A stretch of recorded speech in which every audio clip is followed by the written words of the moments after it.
பேரன்பு கொண்ட சொந்தங்களே, அவருக்கும் வணக்கம். வருகிற ஏப்ரல் 23ஆம் தேதி 17வது சட்டமன்ற தேர்தல்.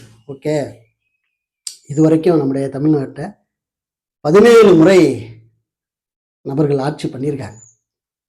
ஒவ்வொரு தொகுதிக்கும் நமக்கான பொறுப்பாளர்களை நாமளே தேர்வு செய்யணும். சொல்லப்போனால் சேவகர்கள், நமக்காக வேலை செய்யக்கூடிய ஒரு பணியாளர்களை நம்மளே தேர்வு செய்யணும். நமக்கான உரிமை.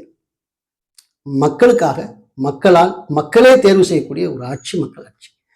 இந்த மக்களாட்சி தத்துவத்தின் நாட்டில் நம்ம வாழ்ந்துட்டு இருக்கோம்.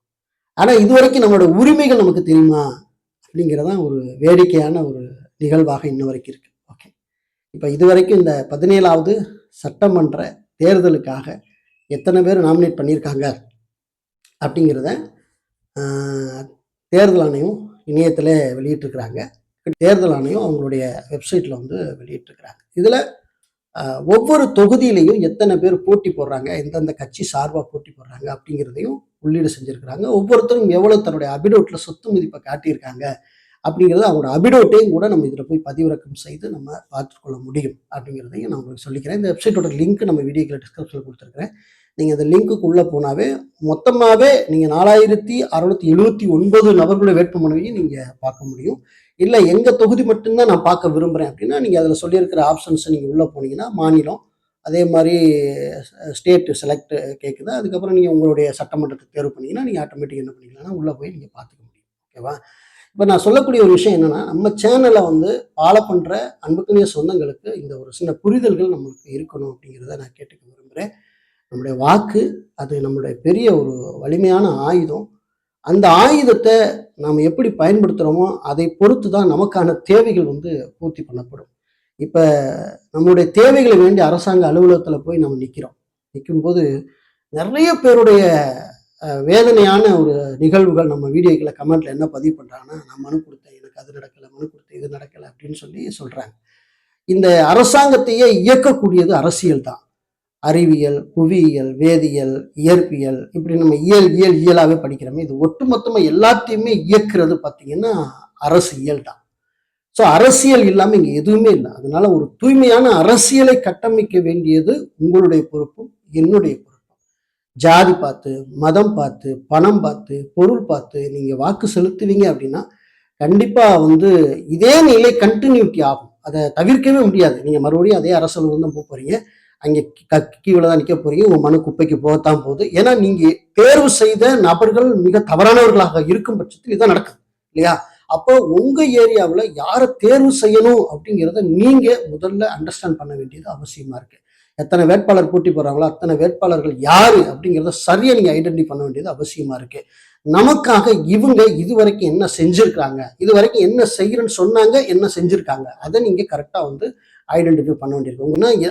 அடிப்படை தேவைகள் எவ்வளவு பூர்த்தி பண்ணப்பட்டிருக்குது, இன்னும் அடிப்படை தேவைகள் எவ்வளவு பூர்த்தி பண்ணப்படாமல் இருக்கு அப்படிங்கிறத நீங்க தெரிந்து கொள்ளணும். சாதாரண உங்க ஊருக்கு நீங்க எடுத்துக்கிட்டீங்கன்னா, உங்க ஊருக்கு தண்ணீர் வசதி இருக்கா, மின்சார வசதி இருக்கா, சாலை வசதி இருக்கா, இந்த வசதிகள் எல்லாம் செய்து தரக்கூடியது அரசாங்கம். அந்த அரசியல், இந்த அரசியல் தான் இதெல்லாம் நமக்கு செயல்முறைப்படுத்தணும். அப்படிப்பட்ட அரசியலை நம்ம ஏனோ தானோ நம்ம தேர்வு செய்யும்போது நம்மளுடைய அடிப்படை தேவைகள் கம்ப்ளீட் பண்ணப்படாமலே இன்ன வரைக்கும் இருக்குது அப்படின்னா அது நம்முடைய அறியாமைன்னு தான் நான் சொல்லுவேன். ஆகவே தகுதியான நபர்களை நீங்க உங்களோட வாக்கு மூலம் தேர்வு செய்யும் போது உங்களோட தேவைகள் மட்டும்தான் உங்க ஊருக்கான ஒட்டுமொத்த தேவையும் அது நிறைவேற்றப்படும் என்பதை நீங்க மறந்துடாதீங்க. வழக்கம் போல இல்லைங்க, நம்ம ஓட்டு போறதுனால மாறப்போகுது, நம்ம ஓட்டு போறதுனால சரியாக போகுது அப்படின்னு நீங்க நினைப்பீங்கன்னா உங்களை போல அறியாமையில் உள்ளவர்கள் வேற யாரும் இல்லை அப்படின்னு தான் நான் சொல்லுவேன். அதனால முதல்ல சில விஷயங்களை ஒரு புரிதலோட நீங்க எல்லாம் செய்யணும் அப்படின்னு நான் கேட்டுக்க விரும்புறேன்.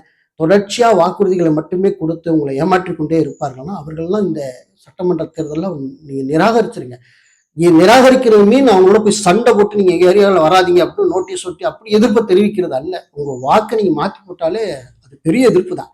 ஸோ அதுவே ஒரு மாற்றம் தான். இப்ப நிறைய இளைஞர்கள் பெரிய தவறுகளை பண்ணிட்டு இருக்காங்க. என்னன்னு கேட்டீங்கன்னா, யாராவது ஓட்டு கேட்டு ஊருக்குள்ள போகும்போது என்ன பண்றாங்க அப்படின்னா பயங்கரமா அவங்களோட இதுவரைக்கும் நீங்க என்ன பண்ணி ஆச்சாக்கு சண்டை போடுறாங்க. ஏன்னா அது உரிமை கேட்கறது, இது வரைக்கும் அவங்க சொல்லிட்டு செய்யாத கேட்கறது உரிமை தான். அதே சமயத்துல அந்த கோபத்தை இங்கே காட்டணும் அப்படின்னா ஓகே, இது வரைக்கும் நமக்கு எதுவுமே செய்யலையா, இருங்க இனிமே எங்களுக்கு யாரும் நல்லது செய்வார்களோ அப்படின்னு நினைக்கக்கூடிய நபர்கள் எங்க முன்னாடி போட்டி போடுறாங்க, அவங்களுக்கு எங்களுடைய ஆதரவை தெரிவிப்போம். நீங்க உங்களுடைய ஒற்றை விரலால் அந்த மாற்றத்தை நிகழ்த்தினா அது ரொம்ப பெருமை அப்படின்னு நினைக்கிறேன்.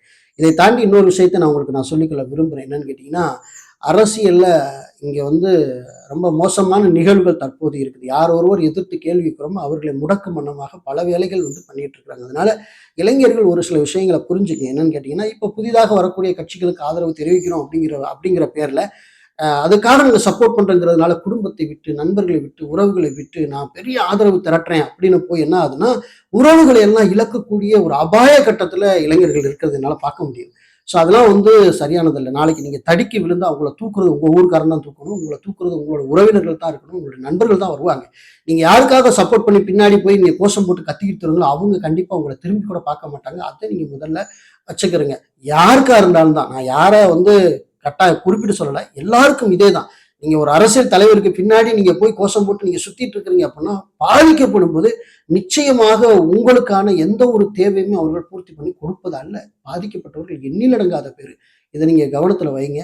உங்களுக்கு நியாயமா தோன்றக்கூடிய அரசியல் தலைவர்கள் இருப்பார்கள் என்றால், அவர்களுக்கா நீங்கள் வாக்கு கேட்கிறதுல ஒண்ணும் தவறு கிடையாது. அத நிதானத்தோடு மிக சரியாக நீங்க வந்து நல்ல நண்பர்களோட நட்புறவோட, உறவுகளுக்குள்ள நல்ல நல்ல நட்புறவோடு நீங்க வந்து வாக்கு கேட்டு, அப்படி நீங்க உங்களுடைய உறவுகளை மேம்படுத்திக் கொள்ளுங்கள். நீங்க ஒரு எதிரடையா நீங்க பேசும்போது அது என்ன ஆகுது அப்படின்னா, ஒரு வெறுப்பை சம்பாதிக்கக்கூடிய ஒரு நிலைக்கு வந்துருது. 2வது பார்த்தீங்கன்னா, உங்களுடைய நண்பர்களே உங்கள விட்டு போயிருவாங்க. உறவினர்களே உங்கள விட்டு போயிருவாங்க. அப்படிப்பட்ட ஒரு சூழ்நிலைக்கு தள்ளப்படும்போது, இந்த எலக்ஷன் முடிஞ்சிரும். எலக்ஷன் முடிஞ்சுட்டு அவங்கவங்க கலெக்ஷன பார்க்க போயிருவாங்க. பட் நீங்க தனிமரமா சுத்திட்டு இருப்பீங்க.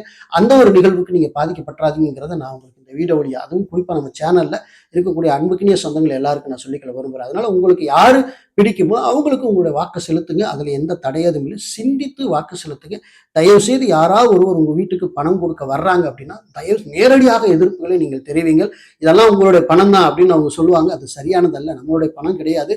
பல இல்லீகல் வழியில பல விதமா கொள்ளையடித்து பாவ பணத்தை சம்பாதிச்சு தான் கொண்டு வந்து ஓட்டுக்கு பணம் கொடுத்துட்டு இருக்காங்க. அந்த பணம் நம்மளுடைய பணம் நினைச்சு வாங்கினோம்னா அந்த சாபமும் பாவமும் நம்மளைத்தான் தொடரும். அதை நீங்க மறந்துடாதீங்க.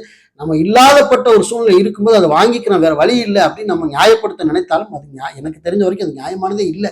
ஒரு நாளைக்கு அவங்க கொடுக்குற ஒரு 500 வச்சு தான் நம்ம வாழ்நாள் முழுவதும் ஓட்ட போறோமா? இல்லை. அந்த 500க்காக நீங்க 5 வருட வாழ்க்கையை வித்துறாதீங்க அப்படிங்கிறதான் என்னுடைய ஒரு கோரிக்கை நான் உங்களுக்கு சொல்றேன். அதனால யாராவது உங்க வீட்டுல இளைய பிள்ளைகள் அப்படி இருப்பாங்கன்னா, அரசியல் புரிதல்களை உண்டாக்குங்க. எது அரசியல், எதை நமக்கு தேவை, எதுக்காக நம்ம வாக்கு செலுத்தணும், என்ன நம்மளோட அடிப்படை தேவைகளுக்கு, அரசாங்கிறது என்னென்ன செய்யணும், அரசோட கடமைகள் என்ன, இங்க வாழ்வியல் முறை என்ன, இதெல்லாம் யாரு சொல்றா, யாரு பேசுறா, எந்த அரசியல் சொல்றாங்க அப்படிங்கிறத தெரிஞ்சு வாக்கு செலுத்த உங்க பிள்ளைகளுக்கும் நீங்க கற்றுக் கொடுக்கணும் அப்படிங்கிறத நான் இந்த வீடியோ வழியாக நம்ம சேனல் உறவுகள் அத்தனை பேருக்கிட்டையும் கேட்டுக்க விரும்புகிறேன். இந்த தகவல் உங்களுக்கு யூஸ்ஃபுல்லா இருக்கும்னு நினைக்கிறேன். ஏப்ரல் 23ஆம் தேதி மறக்காம எல்லாருமே உங்களுடைய ஜனநாயக கடமையை நிறைவேற்றுங்க. மே 4ஆம் தேதி 17வது முதலமைச்சரை யாரு அப்படிங்கிறது நமக்கு தெரிஞ்சிடும். ஓகே, அந்த நாளுக்காக நாம் காத்திருப்போம். அது வரைக்கும் மிகவும் கவனத்தோடும் கண்ணியத்தோடும் நீங்கள் தேர்தலில் நீங்க பயணிக்கணும். தேர்தல் நாட்கள்ல நீங்க பயணிக்கணும். தேர்தல் ஆணையம் விதித்திருக்கிற விதிமுறையும் மிக சரியா நீங்க கடைபிடிச்சு நீங்க அதன்படி நீங்க செயல்படுங்க அப்படிங்கிறத நான் கேட்டுக்க விரும்புறேன். மீண்டும் நல்லது வேற சந்திக்கிறேன். நன்றி, வணக்கம்.